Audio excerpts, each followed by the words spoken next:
I'd like to introduce Luigi. It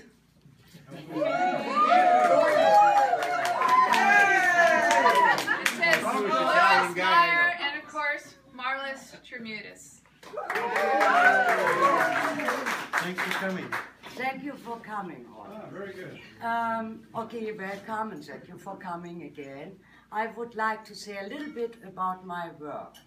Here, when you see here the squares, so the idea was, of course, I was inspired by the Japanese circle, that means emptiness.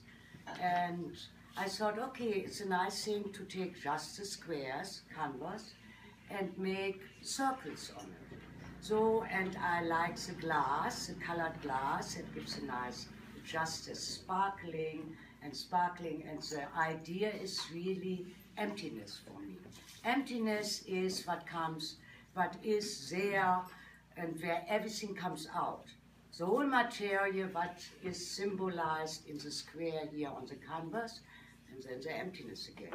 So that is all what I have to say to this work.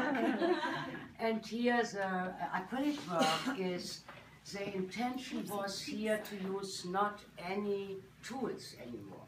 Usually I paint since 44 years, so I have always brushes, knives, whatever, sponges, whatever you name it. And I had the idea 2 years ago, no brushes anymore. And so I made a whole series last year from this rubber viper window, blah, blah, blah. So, you know, the big guys, you know, rubber viper window thing. Yeah, squeegees, right. So I did some series with squeegees. And it was really interesting what came out, and I was pleased, but still a tool. So in this series, 2014, there came out, okay, I take just gravity, the real consistence of the color, and my breath. Meaning I use what is it? A straw to direct the color on the canvas, but it's very wet. So I tried, my first try was number 0. That was there, and it was not wet enough. So that was the first try, but I like it anyway, so therefore it is in the show. And then came number 1 and 2, and there was exactly what I wanted, meaning I had the right consistency from the color, the liquid, meaning enough water and enough the right media, and then what comes out then, I leave then to whatever comes along. That is then the gravity, and you see that actually on the video. You know, I turn a lot, the canvas. It's a lot of work. They are, for me, pretty heavy. And I turn them and stop. Through the stopping and turning, I direct the color, and still not really directed, because it's always this flux that you never want to control, and that is what I do. I like to make art that comes out of my soul and out of nothing, but comes through me and goes on the canvas, and enjoy the show. Thank you very much. Thank you. Well, I'd like to thank Marlis. Marlis invited me to show with her at our last meeting, the artist meeting. So I accepted, and I'm really glad that I did. And I got to show a lot of this work that I've been wanting to show. It has you can draw a line through a lot of it.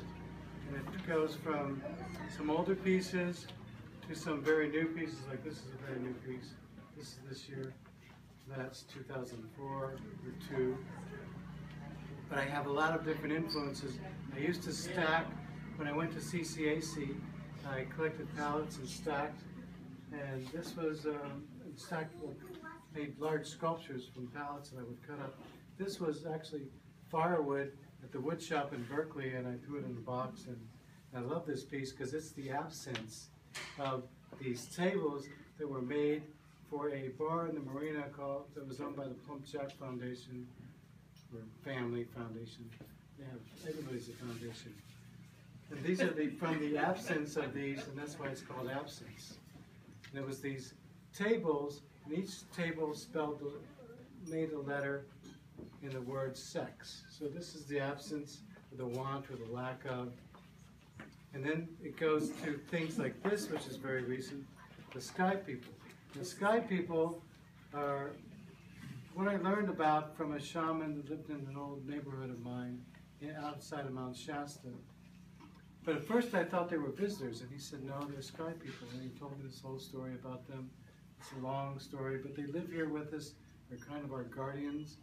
And so these are very serious things. They aren't like, visitors, experiences I've had, which are very serious.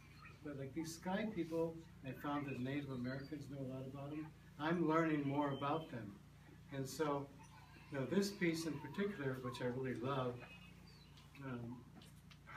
of course I forget the title. I think this one's 4, 6, and 7. Same old 6 and 7, because they're kind of like the same. And anyway, but that's kind of where, but I'm totally inspired by these materials.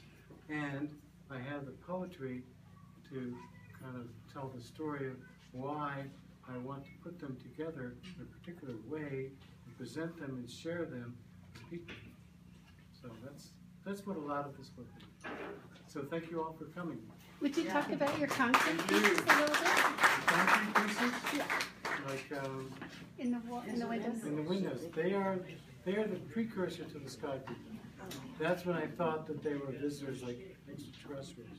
But what it turned out from learning from the neighbors, we were living on a burial ground. And then I started to connect that with the sky people and what the Native Americans were telling me.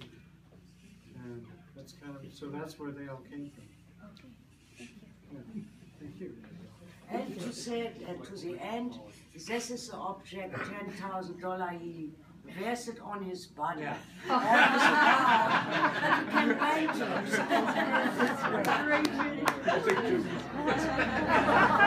it.